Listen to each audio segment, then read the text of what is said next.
الحمد لله رب العالمين والصلاة والسلام على أشرف الأنبياء والمرسلين أما بعد فأعوذ بالله من الشيطان الرجيم بسم الله الرحمن الرحيم يا أيها الذين آمنوا لا تقدموا بين يدي الله ورسوله واتقوا الله إن الله سميع عليم يا أيها الذين آمنوا لا ترفعوا أصواتكم فوق صوت النبي ولا تجهروا له بالقول كجهر بعضكم لبعض أن تحبط أعمالكم وأنتم لا تشعرون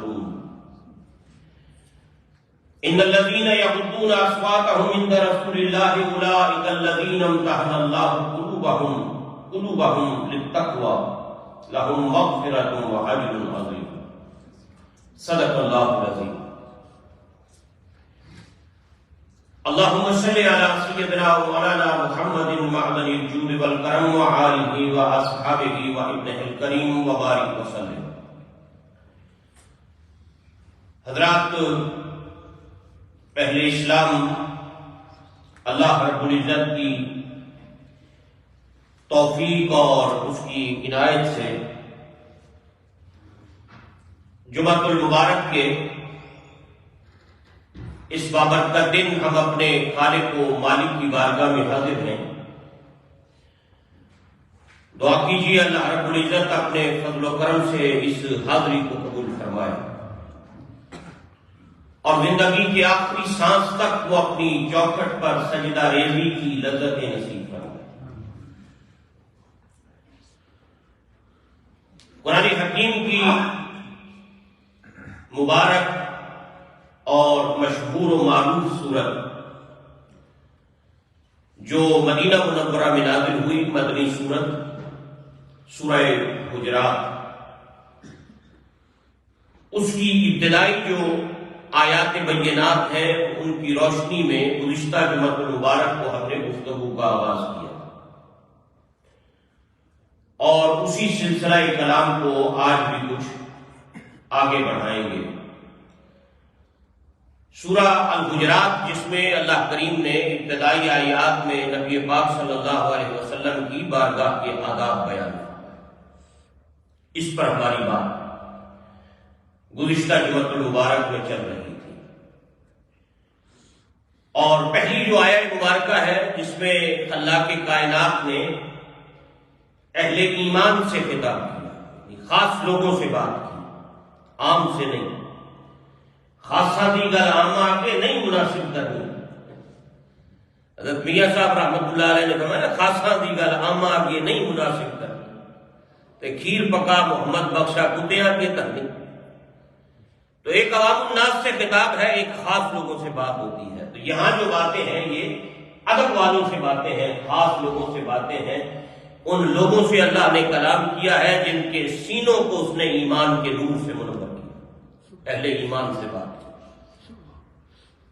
پہلا ادب اپنے محبوب کی بارگاہ کا، اہل ایمان کو یہ سکھایا اور تعلیم دی کہ یا ایھا الذین آمنوا، اے ایمان والو، لا تقدموا بین یدی اللہ ورسولہ واتقوا اللہ.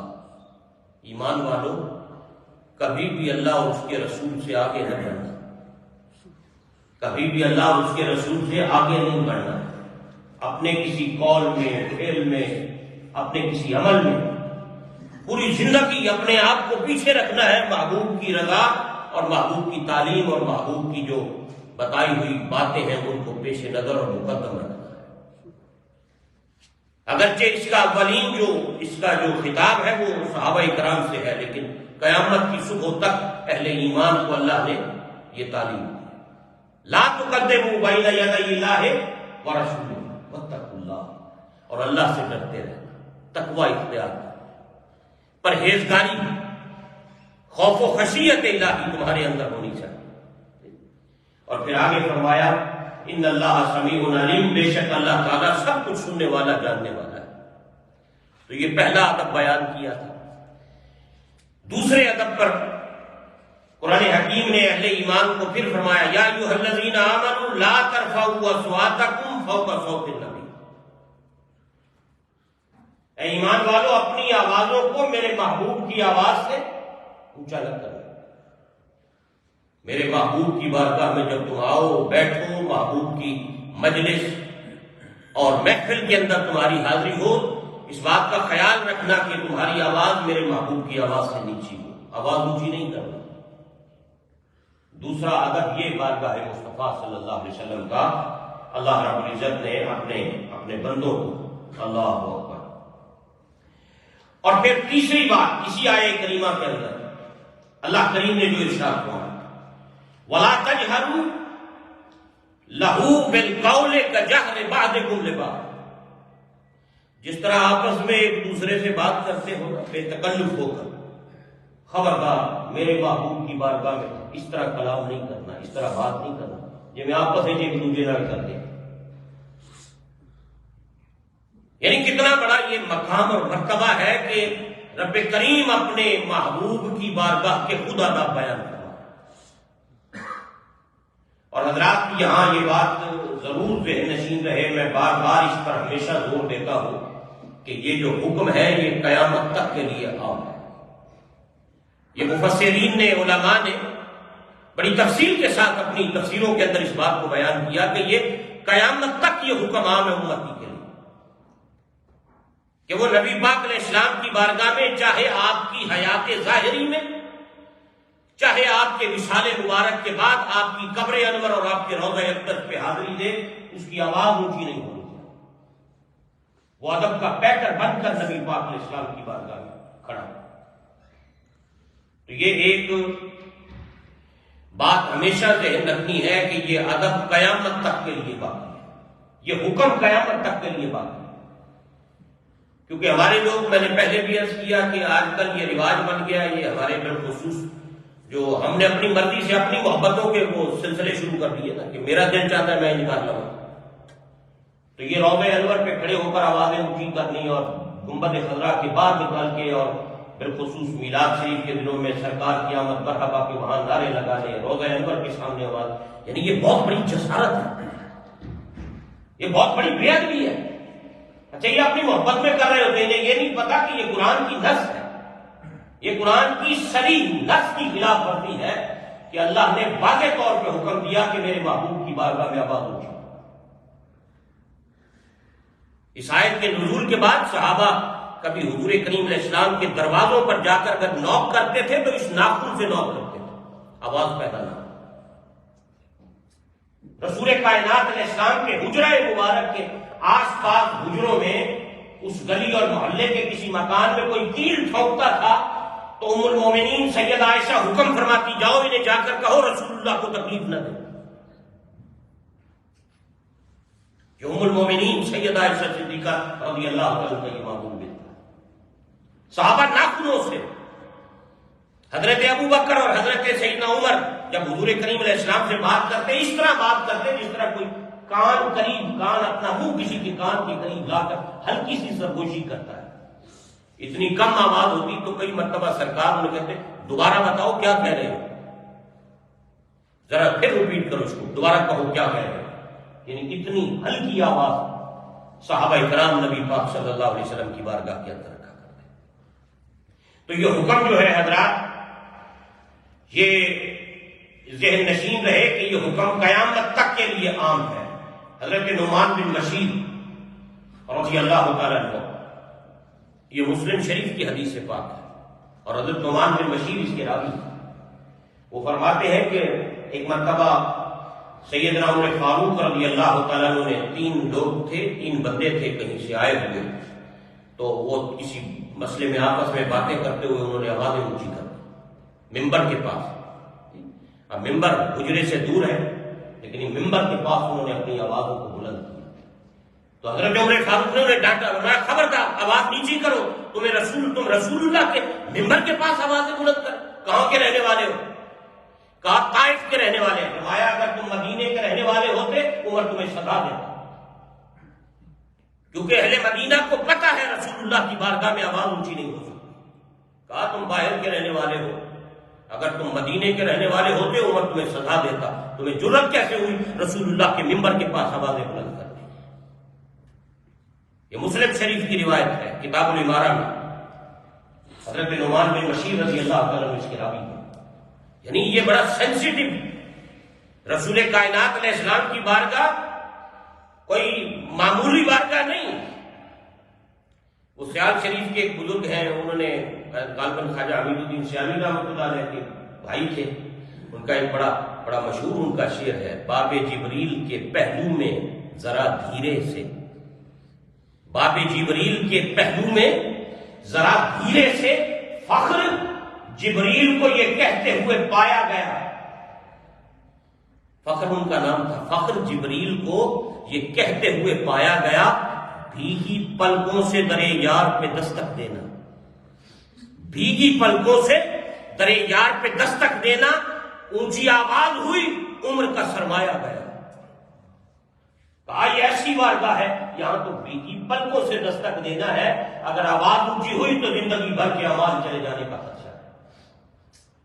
یعنی یہ اللہ کریم نے محبوب پاک صلی اللہ علیہ وسلم کی بارگاہ کا کیا یہ ادب جو ہے وہ بیان فرمایا ہے۔ اور یہی بات امام مالک رضی اللہ تعالیٰ کے سامنے بھی ہوئی، جب خلیفہ ابو جعفر منصور مدینہ منورہ میں آیا اور امام مالک سے وہ گفتگو کر رہا تھا۔ امام مالک معمولی بندہ نہیں ہے، دنیا عشق و محبت کا امام ہے امام مالک۔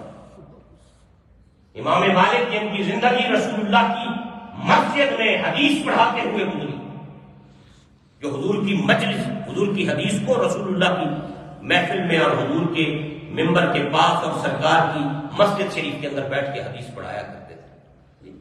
یہ ادب والے لوگ تھے، اب تو وہ ادب رہا نہیں، وہ حیا نہیں رہی لوگوں کے اندر، نہ بڑوں کا، نہ چھوٹوں کا، نہ سفید بالوں والوں کا، نہ نیکوں کا، نہ پاکوں کا، نہ دینداروں کا۔ وگرنہ ہمارے اسلاف شروع سے ہمیں ادب ہی سکھایا، اور سکھایا کیا؟ سب سے بڑھ کر یہ چیز سکھائی ہمیں، ادب پہلا کرینہ ہے محبت کے کرینوں میں۔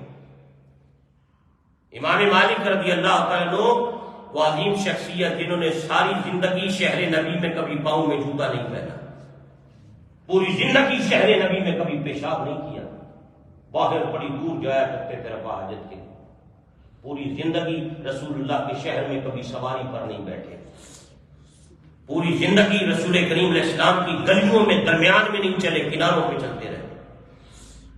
کہا میں ڈرتا ہوں میرے قدم اس جگہ نہ آ جائیں جہاں حبیب خدا کے قدم لگے، ورنہ مجھے شرم آتی ہے کہ میں ان گلیوں میں سواری پہ بیٹھوں جس گلیوں میں، جس سرزمین پہ حبیب خدا آرام فرما۔ یہ ادب والے لوگ، اور پھر اس ادب کا صلہ انہیں اللہ نے یہ دیا تھا۔ حضرات، ادب والوں کو اللہ پھر یہ مقام مرتبہ عطا کرتا ہے کہ امام مالک کہتے ہیں میں جب سے بالغ ہوا ہوں، ہوش سنبھالی ہے، اس وقت سے لے کر میری زندگی کی آخری رات تک کوئی ایک رات ایسی نہیں گزری جس رات مجھے رسول اللہ کا دیدار نصیب نہ ہو۔ یہ ادب والوں کو پھر یہ مقام اور مرتبہ نصیب ہوتا ہے، قرب نصیب ہوتا ہے۔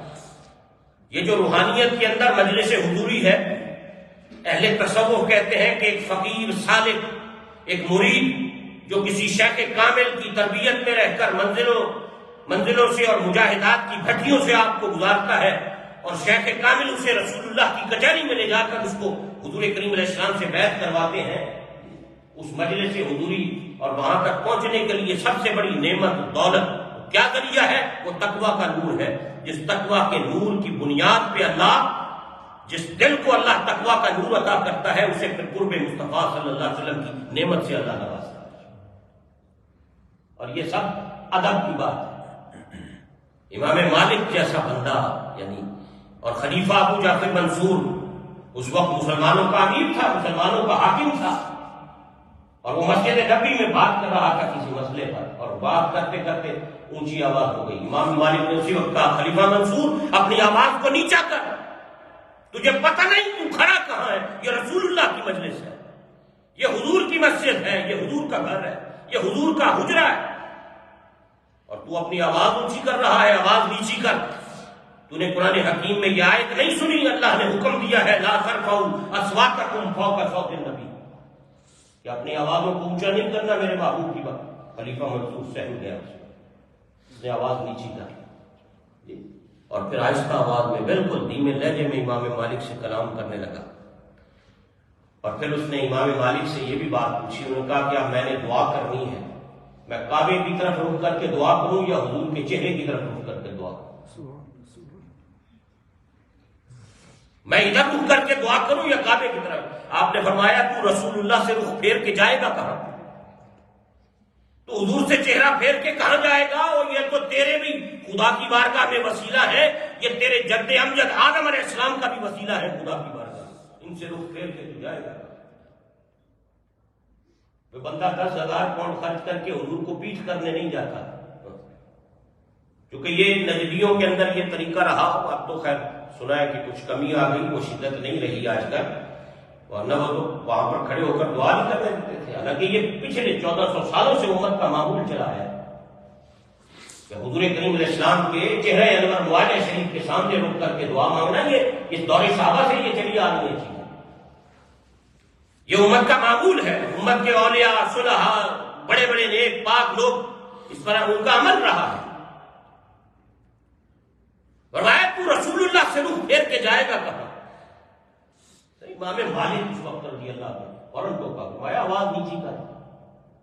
اللہ کریم نے قرآن حکیم کے اندر یہ حکم دیا ہے. ایک جماعت نے جب آ کر آواز بلند کی تھی، قرآن حکیم نے اپنی آیات کو نازل کیا ہے اس موقع پر. اللہ کریم اللہ اکبر. تو امام مالک نے ان کو پھر اس موقع کے اوپر ان کو ٹوک دیا، روک دیا آواز. یعنی یہ ہمارے اسلاف کا طریقہ رہا ہے. اس لیے اعلیٰ حضرت رحمۃ اللہ تعالیٰ علیہ نے 40 جو آداب لکھے ہیں مدینہ منورہ کی حاضری کے، ان میں یہ بات لکھی. انہوں نے کہا کہ جب نبی پاک علیہ السلام کی بارگاہ میں بندہ حاضر ہو تو 4 ہاتھ پیچھے کھڑا ہو، جالیوں سے 4 ہاتھ پیچھے، سر شرم سے جھکا ہوا ہو، سلام عرض کرے، نہ جالیوں کو ہاتھ لگائے نہ جالیوں کو چومنے کی کوشش کرے. فرمایا نہ تیرے ہاتھ اس قابل نہ تیرے ہونٹ اس قابل کہ تم رسول اللہ کے روضے کی جالیوں کو بوسہ دے سکے. تیرے لیے یہی سب سے بڑی نعمت اور سعادت ہے کہ تو اس بارگاہ میں اس مقام پہ کھڑا ہے کہ جہاں تو سلام عرض کر رہا ہے اور وہ نبوت والے کانوں سے تیرا سلام سن بھی رہے ہیں، تجھے جواب بھی دے رہے ہیں. میں تیرے لیے یہ کیا کم سعادت ہے؟ ادب گاہ زیر آسماں از عرش نازک تر نفس گم کرتا می آیت جنید و بایزید. یہاں تو بڑے بڑے لوگ جو ہے وہ حاضریاں جب دیتے ہیں حضرات دیکھنے والی ہوتی ہیں. امام اعظم ابو حنیفہ رضی اللہ تعالیٰ عنہ جن کے ہم مقلد ہیں، جن کے ہم فالوور ہیں، جن کی فقہ کو ہم فالو کر کے حنفی کہلاتے ہیں، آپ فرماتے ہیں کہ میں مدینہ منورہ میں تھا اور میں واپس جا رہا تھا، کوفہ کی جانب سفر کر رہا تھا. مجھے اطلاع ملی کہ حضرت سیدنا امام ابو ایوب السختیانی رحمۃ اللہ علیہ حاضری کے لیے آ رہے ہیں مدینہ منورہ. تو میں ٹھہر گیا اور میں نے کہا کہ اتنا بڑا امام حاضری کے لیے آ رہا ہے، میں وہاں کھڑے ہوں، میں وہ دیکھوں تو صحیح، میں کچھ دن ٹھہر جاؤں، جب وہ آئیں گے ان کی مائیت میں یہاں وہ حاضری دیں گے، میں دیکھوں گا کہ اتنا بڑا امام رسول اللہ کی بارگاہ میں کیسے حاضری دیتا ہے. اور پھر امام اعظم رضی اللہ عنہ، میں نے زندگی میں اتنا خشوع و خضوع والا بندہ نہیں دیکھا. جب وہ روضہ رسول پر مواجہ شریف کے سامنے کھڑے تھے تو ان کے جسم کی ہڈیاں کانپ رہی تھیں. فرمایا آنکھوں سے سیلاب جاری تھا آنسوؤں کا. کہا میں نے زندگی میں اتنا ادب محبت تعظیم والا بندہ اور اس طرح خشوع و خضوع کے ساتھ یہ جسم ایسے جیسے ہوا میں درخت تیز ہوا کے اندر کانپتا ہے، فرمایا اس طرح ان کا جسم کانپ رہا تھا اور وہ رسول کریم صلی اللہ علیہ وسلم کی بارگاہ میں کھڑے. یہ معمولی بارگاہ نہیں ہے، یہ بڑی عظیم بارگاہ ہے. یہ اللہ کے حبیب کی بارگاہ ہے، یہ محبوب خدا کی بارگاہ ہے. اللہ اکبر. یہ اس حبیب کی بارگاہ ہے جو فقط تکلے آسمان کی طرف اللہ قبلے بدل دیتا ہے، جس کی چہرہ اٹھ جائے اللہ قرآن کی آیتیں نازل کر دیتا ہے. یعنی یہ جو آیات ہے نا حضرات، ان سے بندے کو سمجھنا چاہیے کہ رب کے ہاں اس محبوب کا مقام کیا ہے. خبردار میرے حبیب کی بارگاہ میں آواز کو اونچا نہیں کرنا. اللہ اکبر. اور پھر اسی طرح ایک اور بات بھی اسی آیہ کریمہ کے تحت مفسرین کرام نے یہ بات لکھی ہے کہ جب نبی پاک علیہ السلام کی حدیث کا بیان ہو رہا ہو تو اس وقت بھی وہی ادب پیش نظر رکھو جو رسول کریم علیہ السلام کی بارگاہ کا ادب. حضرت سلیمان بن حرب فرماتے ہیں کہ میں نے ایک مرتبہ دیکھا حضرت حماد بن زید رضی اللہ عنہ حدیث بیان کر رہے تھے جب وہ حدیث بیان کر رہے تھے تو ایک بندے نے کوئی باتیں کرنا شروع کر تو حضرت حماد بن زید رضی اللہ تعالیٰ عنہ غضبناک ہوئے، میں تجھے شرم نہیں آتی؟ میں رسول اللہ کی حدیث پڑھ رہا ہوں، تو اپنی باتیں کر رہا ہے۔ فرمایا اگرچہ زبان میری ہے لیکن میں کلام تو رسول اللہ کا کر رہا ہوں، بات تو میں حضور کریم علیہ السلام کی بیان کر رہا ہوں، تجھے حیا نہیں آتی؟ ادھر درس ہو رہا ہے حدیث کا اور تو کلام کر رہا ہے، باتیں کر رہا ہے۔ یعنی جب رسول کریم صلی اللہ علیہ وسلم کی حدیث کا بیان ہو رہا ہو تو اس کا ادب بھی یہ ہے کہ اس وقت آپ نے کلام نہیں کرنا، خاموش رہنا۔ کسی عالم سے، کسی فقیہ سے، کسی مفتی سے راستے میں چلتے ہوئے حدیث نہیں پوچھنی، یہ بھی حدیث کے ادب کے خلاف ہے۔ جتنے مرضی بولو علی قاری صاحب ہے میرا حدیث کا دسو، مسئلہ پہ دسو، مسئلہ جس نے پوچھنا ہے عالم کے پاس آ کر پوچھے، راستے میں چلتے ہوئے نہ پوچھے کہ وہ اپنا کام کرنے جا رہا ہے، راستے میں عالم دین مل گئے تو کھڑا کر لے اور مسئلہ اتنے دس دو۔ دین اتنا سوپا ہے، دین کا کوئی وقار اور ادب نہیں، جتنے مرضی کوئی کھلو جائے۔ یعنی ان اس آیت کریمہ کے تحت بہت ساری چیزیں فقہا نے، علماء نے بیان فرمائی ہیں۔ یعنی راستے میں چلتے ہوئے کوشش کر بندہ باوضو ہو، بیٹھے آ کر باوقار طریقے سے۔ امام مالک جب حدیث بیان کرتے تھے نبی پاک علیہ السلام کی، ان کے پاس کوئی بندہ آتا تھا نا تو وہ سائل نے آ کے دروازے پہ دستک دینی کہ میں امام مالک کے پاس حاضر ہوا ہوں، مجھے ان سے ملنا ہے۔ آپ خادمہ سے یا خادم سے فرماتے تھے جاؤ اس سے پوچھو اس نے فقہی مسئلہ پوچھنا ہے یا حدیث رسول پوچھنا۔ اس نے کہا میں فقہ کا کوئی مسئلہ پوچھنا ہے، آپ آتے اس کو مسئلہ بیان کرتے۔ اگر وہ کہتا میں رسول اللہ کی حدیث کے لیے آیا ہوں، آپ پہلے غسل فرماتے، پھر خوشبو لگاتے، نیا لباس سے بے تن کرتے، پھر مسند بچھائی جاتی اس پر بیٹھتے، پھر وہ سامنے بیٹھتا، پھر امام مالک رسول اللہ کی حدیث پڑھا کرتے۔ یہ ادب تھا، یہ احترام تھا نبی پاک صلی اللہ علیہ وسلم احادیث مبارکہ۔ اور کیا عالم ہوتا جب امام مالک حدیث بیان کرتے تھے مسجد نبوی کے اندر تو وہ راویوں کے نام لیتے، میں نے فلاں سے سنا، فلاں نے فلاں سے سنا، اور اس فلاں نے اس صاحب مزار سے سنا، اس طرح اشارہ بھی کیا کرتے تھے نبی پاک علیہ السلام۔ کیا محبت والے وہ لوگ تھے، اللہ اکبر۔ اور میں نے آپ کو شاید پہلے یہ امام مالک کا ہی واقعہ ہے، اور امام شافعی اور عبداللہ بن مبارک یہ بڑے بزرگ کئی اس قسم کے دو واقعات مختلف ناموں سے ملتے ہیں، وہ اس بات کے شاہد ہیں، یعنی شاہد کہ ہم نے دیکھا ہی آپ ایک مرتبہ حدیث بیان کرتے ہوئے زہریلے بچھو نے 16 مرتبہ امام مالک کے پاؤں سے ڈنگ مارا۔ حدیث پڑھ رہے لوگ بیٹھے ہوئے، طالب علم، مسجد ابھی بھری ہوئی ہے، بچھو نے آ کے ڈنگ مارا۔ کہا ہم دیکھ رہے ہیں، امام شافعی کہتے ہیں کہ وہ ڈنگ مارا تو جتنا زہریلا بچھو تھا اس چہرے کا رنگ بدلا امام مالک۔ پھر دوسری مرتبہ اس نے ڈنگ مارا، پھر تیسری مرتبہ، ہم گن رہے ہیں 16 مرتبہ ڈنگ مارا، لیکن ایک مرتبہ بھی امام مالک نے توجہ حدیث سے ہٹا کر بچھو کی طرف نہیں کی یا انگلی سے اس کو پرے نہیں کیا۔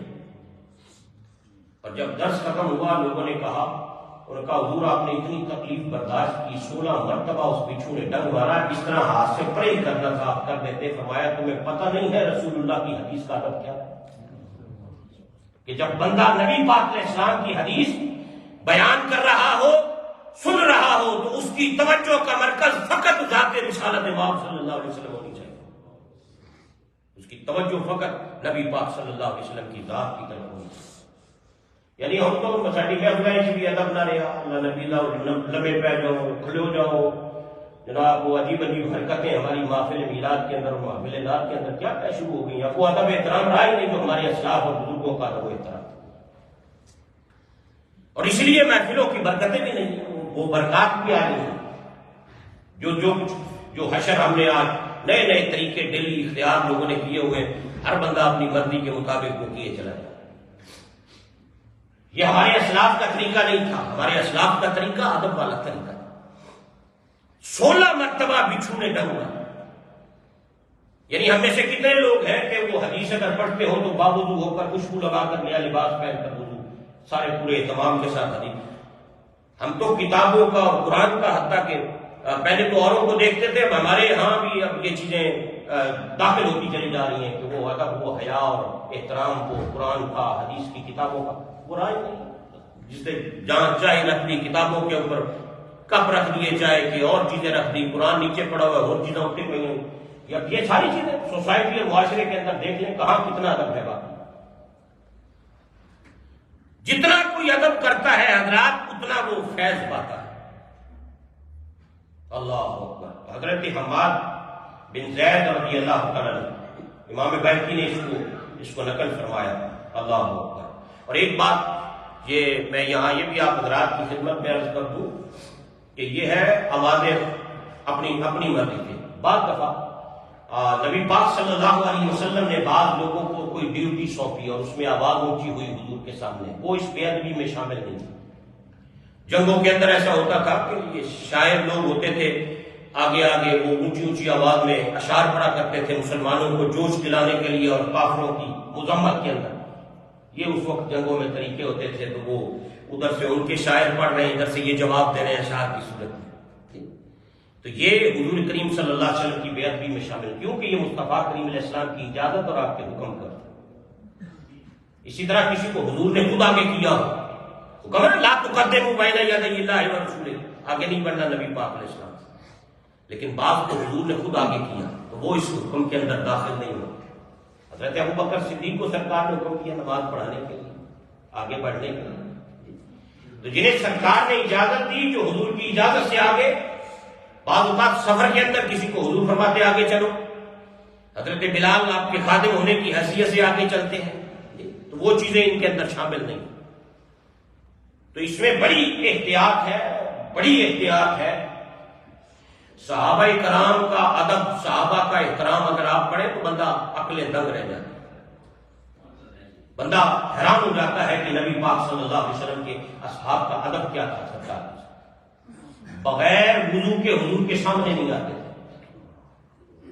سیدنا ابو ہریرہ رضی اللہ عنہ کا ایک آپ کا ایک معمول ملتا ہے، اس گلی میں سامنے آ رہے تھے، ادھر سے سرکار تشریف لے آئے، سامنا ہو گیا، نبی پاک صلی اللہ علیہ وسلم آ رہے تھے، آگے سے آ رہے تھے ابو ہریرہ نے سرکار کو دیکھا، راستہ بدل دیا، کچھ دیر گزر گئی، پھر سرکار مسجد میں تشریف فرما ہوئے، ابو ہریرہ رضی اللہ سامنے آئے، حضور نے پوچھا ابو ہریرہ تمہیں میں نے وہاں راستے میں دیکھا تھا، آ رہے تھے تم یکدم کہاں چلے گئے؟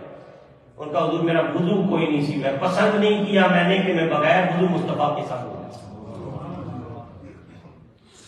میں نے اس بات کو پسند نہیں کیا کہ میں بغیر وضو کے رسول اللہ کے سامنے۔ یہ ہے صحابہ کا ادب۔ حضرت اسلم بن شریک رضی اللہ تعالیٰ عنہ، یہ حضور کریم صلی اللہ علیہ وسلم کے جلیل القدر صاحب، مختلف صحابہ کی ڈیوٹیاں ہوتی تھیں، جب سفر میں حضور تشریف لے جاتے یا حضور حجرے میں تشریف فرما ہوتے، بعض صحابہ جنہوں نے اپنے آپ کو 24/7 وقف کیا ہوا تھا حضور کے لیے، خاندان بچے بیوی کچھ بھی نہیں ہے، ہر ویلے خدمت ہی کرتے سن سرکار کی، مسجد میں رہتے تھے اصحاب صفہ، یہ جو صفہ کا چبوترا ہے اسی پر 300 کے قریب لگ بھگ تعداد بڑھتی رہتی تھی، تو وہ یہیں پڑھے رہتے تھے، لوگ یہیں پڑھتے تھے، یہیں نمازیں، یہیں دین سیکھنا، یہی اسلام کی پہلی یونیورسٹی تھی۔ تو کچھ حضور کے حجرے کے باہر آ کے بیٹھے رہتے تھے، کسی بھی ویلے سرکار کوئی حکم فرمان میں موجود ہوا خدمت واسطے، اور پھر مختلف ڈیوٹیاں ہوتی تھیں۔ حضرت عبداللہ بن مسعود رضی اللہ عنہ کی ڈیوٹی، انہیں صاحب نال کہتے ہیں، نبی پاک کے جوتے اٹھانے والا، حضور کی نالیں اٹھانے والا، معمولی بندہ نہیں۔ عبداللہ بن مسعود جن سے ہمارے امام اعظم ابو حنیفہ روایتیں لیتے ہیں فقہ حنفی کے اندر، اور فرمایا نبی پاک نے جس چیز کو میری امت کے لیے عبداللہ ابن مسعود پسند کر لے اسے اللہ بھی پسند کرتا ہے، مدینے والا بھی پسند کرتا ہے، اسے اللہ بھی پسند کرتا ہے، مدینے والا بھی پسند۔ وہ عبداللہ ابن مسعود چمڑے کا تھیلا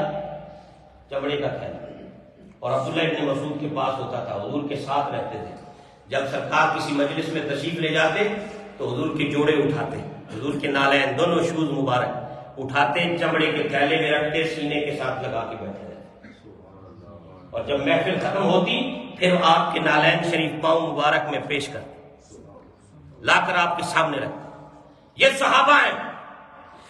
بدقسمتی یہ کہ صحابہ کے نام پہ امت کو لڑایا لوگوں نے، صحابہ کے نام پہ قتل و غارت گلیاں کروائیں لوگوں نے، اور جو صحابہ نے ادب سکھایا تھا امت کو وہ امت کو بتایا ہی نہیں کہ وہ رسول اللہ کا کس قدر ادب کرنے والے ہیں. وہ مصطفیٰ کریم علیہ السلام کی نالین کو بھی سینے سے لگا کے بیٹھتے تھے مجلسوں کے اندر. ڈیوٹیاں مختلف لوگوں کی. حضرت اسلح بن شریف کی ڈیوٹی ہوتی تھی، یہ سرور عالم صلی اللہ علیہ وسلم کی سواری تیار کرتے تھے. سواری حضور کی جب کسی سفر میں جانا، اونٹ پر کجاوا باندھنا، سامان رکھنا، پانی شانی ضرورت کی چیزیں رکھنے کے بعد پھر جب سفر شروع ہوتا حضور کی خدمت میں سواری لا کے بٹھاتے، حضور تشریف فرما ہوتے، سفر شروع. یہ ڈیوٹی ہوگی. اللہ اکبر، کیا محبت والے. کائنات میں حضرات رسول کریم علیہ السلام کے صحابہ سے بڑھ کر محبت کرنے والا بندہ کوئی انسان نہیں. حضرت اسلح بن شریف کہتے ہیں ایک دن صبح کا وقت تھا، حضور نے حکم فرمایا شہری کا وقت، صبح کا وقت فرمایا سواری تیار کرو، سفر شروع کرو. اور وہاں پابند ہوتے تھے سب، جیسے حضور کا حکم ہوتا تھا اور ویسے سارا نظام چلتا تھا. تو حضور کریم علیہ السلام نے حکم فرما دیا تو آپ فرمانے لگے مجھے اس وقت غسل کی حاجت تھی، غسل مجھ پر لازم تھا، مجھے غسل کی حاجت تھی.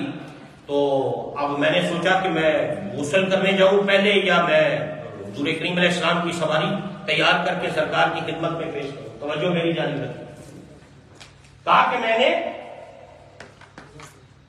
یہ خیال آیا تو میں نے ایک اور ساتھی سے کہا کہ میں نے غسل کرنا ہے، تم سواری تیار کر. انہوں نے سواری تیار کی، میں جلدی سے گیا، غسل کیا، غسل کر کے میں پھر واپس ساتھ شریک ہو گیا. جب میں قریب پہنچا سفر شروع ہو چکا تھا. نبی پاک علیہ السلام نے مجھ سے پوچھا ہے اسلح بن شریف یہ آج تیری سواری بندی ہوئی کچھ ڈھیلی لگ رہی کہ جب میں پہلے بندنا سی نا تیار، آج اس طرح نہیں ہے یہ. تو انہوں نے عرض کیا رسول اللہ صلی اللہ علیہ وسلم آج میں نے نہیں تیار کی سواری، آج کجاوا سارا یہ کام فلاں ساتھی نے دیا سر انجام، آج میں نہیں کر سکا. فرمایا تم نے کیوں نہیں باندھی؟ کہا مجھے غسل کی حاجت تھی، میں نے پسند نہیں کیا کہ بغیر غسل رسول اللہ کی سواری کو بھی ہاتھ لگا. میں نے اس بات کو پسند نہیں کیا میں بغیر غسل رسول اللہ کی سواری کو ہاتھ لگاؤں. اب آپ اس سے اندازہ فرمائیں جو رسول اللہ کی سواری کا اتنا ادب کرتے ہیں وہ مصطفیٰ کا کتنا ادب کرتے ہوں، وہ سرکار کا کتنا ادب کرتے ہوں. اور یہ جو آیت کریمہ ہے سورہ حجرات کی، جب یہ نازل ہوئی یا ایھا الذین آمنوا لا ترفعوا اصواتکم فوق صوت النبی، ایمان والو اپنی آوازوں کو اونچا نہ کرنا میرے حبیب کی بارگاہ میں. سیدنا ابو بکر صدیق رضی اللہ تعالیٰ عنہ کی یہ ڈیوٹی تھی. باہر سے جو وفد نیا آتا، کسی قبیلے کے لوگ آتے، کسی علاقے کے لوگ پہلی دفعہ حضور سے ملنے کے لیے آتے، وہ حضرت ابو بکر کے پاس پہلے حاضر ہوتے اور سیدنا ابو بکر صدیق رضی اللہ تعالیٰ عنہ انہیں بارگاہ رسالت کے آداب سکھایا کرتے تھے کہ تم پہلی مرتبہ آئے ہو سرکار کی بارگاہ میں تو اس طرح جا کر بیٹھنا ہے، اس طرح کلام کرنا ہے، آواز اونچی نہیں کرنی، جی میں آپس میں گلا کرتے ہو انج بھی نہیں کرنی ہے، ان چیزوں کا خیال کرنا. یہ ڈیوٹی ہوتی تھی حضرت ابو بکر صدیق کی، نئے آنے والے لوگوں کو بارگاہ مصطفیٰ کا ادب سکھانا. اور یہ صحابہ کا طریقہ ہے، یہ صحابہ کی سنت ہے، یہ صحابہ سے ہمیں طریق ملا ہے. جس طرح وہ آنے والوں کو، نئے لوگوں کو ادب سکھایا کرتے تھے، یہی چیز امت میں چلی آئی. ہر دور کے علماء، صوفیاء، صلحاء نے اپنے ماننے والوں کو اور اہل ایمان کو بارگاہ مصطفیٰ کے آداب سکھائے. اللہ تو حضرات یہ قرآن حکیم کی ابھی اس میں بہت سی چیزیں باقی ہیں. یہ ایسا محبت والا سبجیکٹ اور عنوان ہے اور اس کے اندر اتنی چیزیں پنہاں ہیں اور چھپی ہوئی ہیں جس سے اہل ایمان ہی لطف اٹھا سکتے ہیں. اور یہ سمجھ بھی اسے ہی آتی ہیں جس پر اللہ کا کرم. اور بات نہ ہو کہ دیکھو جی میں نے ایک دفعہ کہہ رہا ہوں یہ بیٹی اتنی بھائیکیاں اور اتنی یہ چیزیں، میں کہا یہ بھی اللہ کے کرم کے بغیر ممکن نہیں. یہ اللہ ان پر ہی انہیں عطا کرتا ہے، انہیں سمجھاتا ہے، بتاتا ہے جن پر ان کی رحمت اور کرم نوازی ہوتی ہے. ہمارے اسلاف نے، ہمارے بزرگوں نے، ہمارے بڑوں نے ہمیں سکھایا ہی ادب ہے. امام مالک رضی اللہ عنہ کے پاس جب کوئی اسٹوڈنٹ آتا تھا، آپ کے شاگرد ہیں عبدالرحمان کو کہتے ہیں، علم پڑھنے کے لیے، تو پہلے 2 سال امام مالک اسے ادب سکھایا کرتے تھے، پھر علم پڑھایا کرتے تھے. کیوں؟ جس کو ادب آ جائے اسے علم بھی آ جاتا ہے، جسے ادب نہ آئے اسے علم بھی نہیں آتا. ادب والا ہی علم کے نور سے اپنے سینے کو روشن کرتا ہے، بے ادبوں کے سینے علم کے نور سے خالی ہوتے ہیں۔ یہ اللہ انہی سینوں کو چنتا ہے علم کے نور کے لیے بھی جن کے پاس ادب کی نعمت اور دولت ہوتی ہے۔ تو اس لیے اللہ یہ قرآن حکیم نے نبی پاک صلی اللہ علیہ وسلم کی بارگاہ کا یہ جو آداب بیان فرمائے ان میں سے چند باتیں آج کی گفتگو کے اندر میں نے آپ حضرات کی خدمت میں عرض کر دی۔ یا ایھا الذین آمنوا لا ترفعوا اصواتکم فوق صوت النبی، اپنی آوازوں کو کبھی بھی اونچا نہ کرنا میرے محبوب کی آواز، اور یہ کبھی بھی، یہ میں پھر کہہ رہا ہوں، روضہ انور پہ جب حاضری ہو کبھی آواز اونچی نہیں کرنا نبی پاک کی بارگاہ میں۔ اور جو باب السلام سے لے کر اور باب بقیع تک کا یہ علاقہ جہاں سے گزر کر آپ سلام پیش کرتے ہیں، اس میں کبھی موبائل فون کیمرہ استعمال نہیں کرنا، بلکہ نگاہیں جھکا کر شرم کا پیکر بن کر روتی ہوئی آنکھوں بھیگی پلکوں کے ساتھ کپکپاتے جسم کے ساتھ کہ اللہ تیرا کتنا بڑا کرم ہے، آج تو نے مجھ پر یہ مہربانی کی ہے کہ میں روئے زمین کے اس خطے پر موجود ہوں جہاں تیرا حبیب آرام فرما، میں روئے زمین کے اس ٹکڑے پر موجود ہوں جہاں تیرا حبیب تشریف فرما، یہی میرے لیے بڑی سعادت ہے۔ اللہ اپنے محبوب کا صدقہ ہمیں ادب کی توفیق عطا فرمائے، ادب والوں کی سنگت نصیب فرمائے، ادب والوں کی مجلسیں نصیب فرمائے، ادب والوں کی محفلیں نصیب فرمائے، کیونکہ آج بے ادبی کا دور ہے، آج ادب نام کی شے ختم ہو گئی سوسائٹی سے۔ نبی پاک علیہ السلام کا ادب، اللہ کریم کا ادب، صحابہ کا ادب، اہل بیت کا ادب، بڑوں کا ادب، ماں کا ادب، باپ کا ادب۔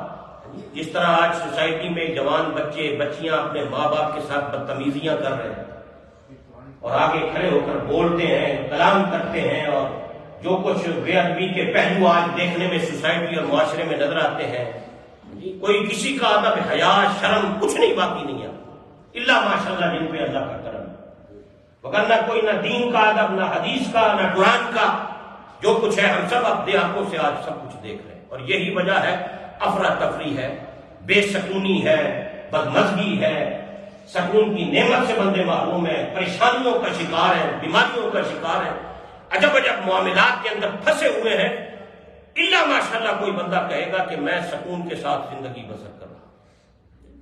یہ ادب، ایک ادب کی وجہ سے اللہ کی رحمتوں کے کتنے دروازے بندوں پر کھلتے ہیں، یہ اسی کو ہی معلوم ہے جسے اللہ نے ادب کی دولت اور نعمت سے مالا مال کیا ہے۔ اللہ تعالیٰ اپنے حبیب کریم علیہ السلام کا صدقہ ہمیں، ہماری نسلوں کو، قیامت تک آنے والی ہماری نسلوں کو نبی پاک علیہ السلام کی بارگاہ کا، اپنی بارگاہ کا، نیکوں کی بارگاہ کا، صلحاء کی بارگاہ کا ادب کرنے والا بنائے۔ وما علینا الا البلاغ۔ یہ حضرات